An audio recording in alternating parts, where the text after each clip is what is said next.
Hello foodies, कैसे हैं आप सब। जैसा कि आपको पता है कि मैं हूं पाकिस्तान में, तो अब से व्लॉगिंग होगी पाकिस्तान से। इसलिए मुझे अपने किचन को सेटअप करने के लिए कुछ चीजें चाहिए थी, जो लेने के लिए आई हूं मैं अल फतेह स्टोर पे। और यहाँ पे कितनी क्यूट चीजें होती हैं, ये तो जो अल फतेह को जानते हैं उनको पता ही होगा कि यहाँ पे कितनी जबरदस्त किस्म की चीजें होती हैं।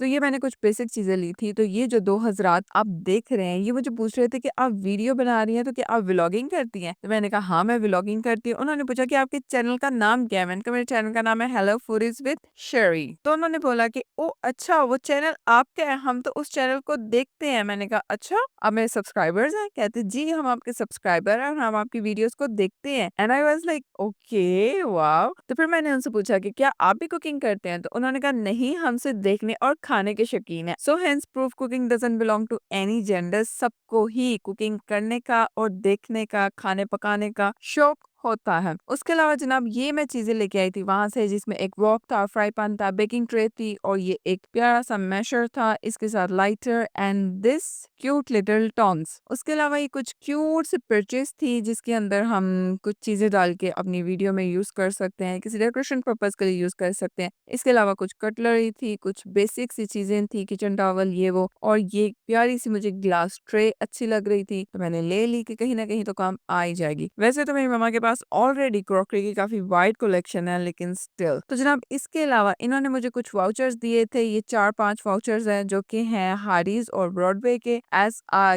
Gift from Al Fateh. So yes. तो जनाब, क्रॉकरी के बाद अब बारी है ग्रोसरी की। और इकबाल टाउन वालों के लिए ग्रोसरी के लिए सिर्फ एक ही स्टोर है, वो है रहीम स्टोर। मतलब जो इकबाल टाउन में रहते हैं ना, वो मेरी बात को समझ रहे होंगे कि क्यों मैं रहीम स्टोर का कह रही हूँ। क्योंकि Rahim store is just like a nasha. मतलब लोग दूर दूर से यहाँ पे आते हैं, और जो एक दफा यहाँ से ग्रोसरी करता है वो सिर्फ यहीं से करता है, फिर वो कहीं और से नहीं करता। मेरी एक फ्रेंड थी जो इकबाल टाउन में रहती थी, उसके बाद वो बैरियर टाउन के साइड पे शिफ्ट हो गए, लेकिन स्टिल वो वहां से 1 घंटे की ड्राइव करके आते हैं रहीम स्टोर पे सिर्फ ग्रोसरी करने के लिए। तो रहीम स्टोर की पॉपुलैरिटी आप रहीम स्टोर में रश से चेक कर सकते हैं। ये रात के 2-2:30 बजे का टाइम है, और अपने तरफ से मैं इसलिए आई थी रात के टाइम ताकि रश कम होगा, लेकिन स्टिल इतना ही रश था जितना शाम को था। तो मैंने सोचा जब तक नीचे रश थोड़ा कम होता है, तब तक मैं ऊपर जाके थोड़ी सी क्रॉकरी चेक कर लेती हूँ, क्योंकि ये सेक्शन इन्होंने न्यू बनाया है। पहले यहाँ पे कुछ इलेक्ट्रॉनिक्स थी, लेकिन अब इन्होंने क्रॉकरी रख ली है, और इनकी क्रॉकरी वाकई में ही बहुत अच्छी थी और बहुत मुनासिब कीमत पे भी थी। तो खैर जनाब, रश तो कम नहीं हुआ, लेकिन वक्त गुजरता जा रहा था। तकरीबन 3-3:30 बज चुके थे, तो हम फिर आगे नीचे ग्रोसरी करने, क्योंकि ग्रोसरी तो करनी थी। आते साथ ही सबसे पहले हमने कुछ बेसिक चीजें ली, जिसमें आटा, चीनी, चावल टाइप और ऑयल वगैरह। उसके बाद में आ गई ये सॉस वाले सेक्शन में, और यहाँ पे ना मेरा सबसे ज्यादा टाइम लगता है, क्योंकि मुझे हर सॉस को चेक करना होता है और एक सॉस को दूसरी सॉस के साथ कंपेयर करना होता है। तो सबसे पहले यहाँ पे मैंने डिपिट की चिपोटले सॉस देखी, उसके बाद शंग्रीला की देखी, और फिर उसके बाद देखी मैंने तबास्को सॉस शंग्रीला की। और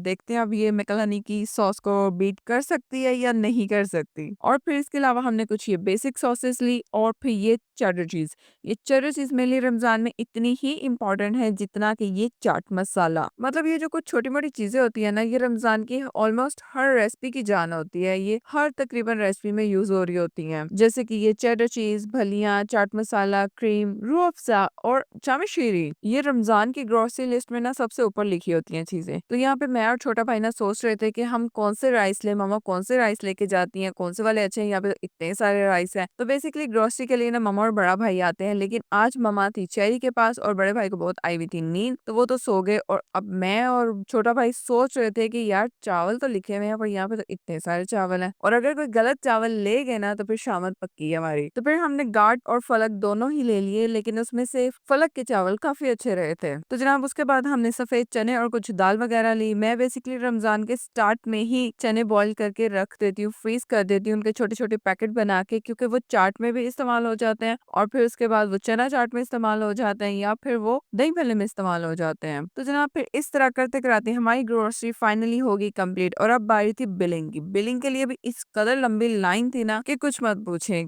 तो जनाब, पाकिस्तान में होने के हमने फायदे उठाए, इनसे ग्रोसरी पैक करवाई और गाड़ी में रखवाई। They all were such a hard working guys, I really appreciate them. Grocery, crockery और किचन सेटअप, और अब से कुकिंग होगी यहाँ से। So now, hello foodies, let's cook with Sherry kachnar गोश्त।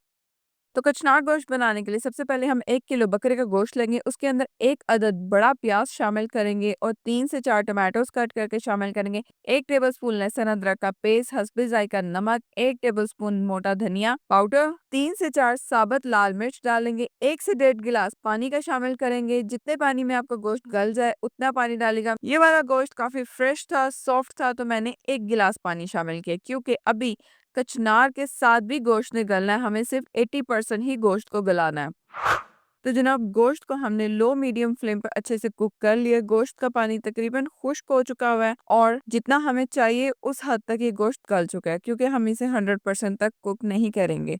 उसके बाद हम इसमें तकरीबन हाफ कप ऑयल शामिल करेंगे। कचनार में थोड़ा सा ऑयल ज्यादा डलेगा। 1-2 मिनट के लिए हम इसे मिक्स करेंगे और फिर इसके अंदर हम शामिल करेंगे कुछ खड़े गरम मसाले। खड़े गरम मसाले कुछ इस तरह से होंगे कि इसके अंदर हम शामिल करेंगे 1 टीस्पून शाही जीरा, 1 बादियान का फूल, 1 बड़ी इलायची और 1 से 2 इंच का टुकड़ा दालचीनी का। ऑयल में इसको 1 से 2 मिनट के लिए भून लेंगे। इसके बाद हम इसके अंदर शामिल करेंगे लाल मिर्च हस्बे जायका और साथ में हम इसमें शामिल करेंगे हल्दी पाउडर और थोड़ा सा इसके साथ जाएगा धनिया पाउडर। मिर्च डालने के बाद हम इसे अच्छे से भूनते जाएंगे। तकरीबन 5 से 6 मिनट के लिए हम इसे पानी लगाते जाएंगे और भूनते जाएंगे ताकि गोश्त के अंदर एक अच्छा सा स्पाइसी फ्लेवर भी आ जाए और खुशबू भी आ जाए। तो अगर आप एग्जैक्टली इसी रेसिपी के साथ कचनार गोश्त बनाएंगे तो ना ही आपकी कचनार कड़वी बनेगी और ना ही इसका कलर खराब होगा। तो जनाब कचनार के बारे में हम थोड़ा सा ओवरव्यू दे देते हैं कि कब आती है, इसके बेनिफिट्स क्या है, इसका टेस्ट कैसा होता है। तो जनाब कचनार बेसिकली आती है मौसम गर्मा और मौसम बहार के दरमियान में। ये थोड़े से टाइम के लिए आती है, उसके बाद इन डंडियों में से फूल निकल आते हैं और जब फिर फूल निकल आते हैं तो ये खाने के काबिल नहीं रहती। ये ना ही बहुत छोटे साइज की इस्तेमाल की जाती है, ना ही बहुत बड़े साइज की इस्तेमाल की जाती है। दरमियानी साइज की कचनार बेस्ट कचनार होती है और जब इसका सीजन होता है, सीजन में ये 1 से 2 दफा, 2 से 3 दफा लाजमी इस्तेमाल करनी चाहिए क्योंकि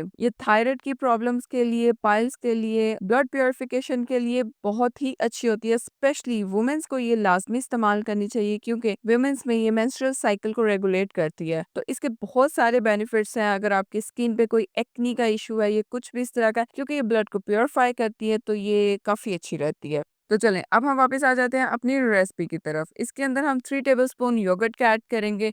इसको अच्छे से हम भूनते जाएंगे क्योंकि दही का कच्चापन खत्म करना बहुत जरूरी है। तो इसलिए दही शामिल करने के बाद हम इसकी अच्छे से तकरीबन 10 से 15 मिनट के लिए भुनाई करेंगे कुछ इस तरह से।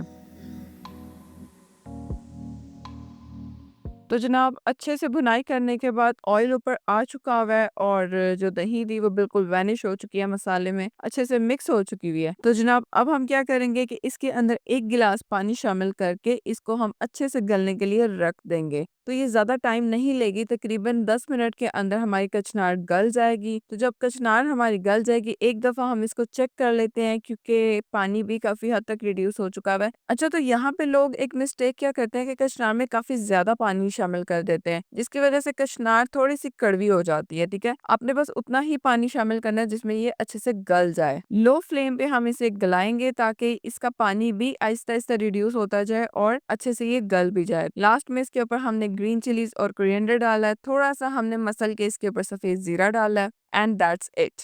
हमारी बेहतरीन सी कचनार गोश्त तैयार है। तो किस किस ने इस कचनार का नाम पहली दफा सुना है और किस किस ने ये सब्जी बहुत दफा खाई हुई है और उसे बहुत पसंद है, मुझे कमेंट में जरूर बताइएगा। फिर मिलते हैं किसी और वीडियो में, तब तक के लिए बाय बाय।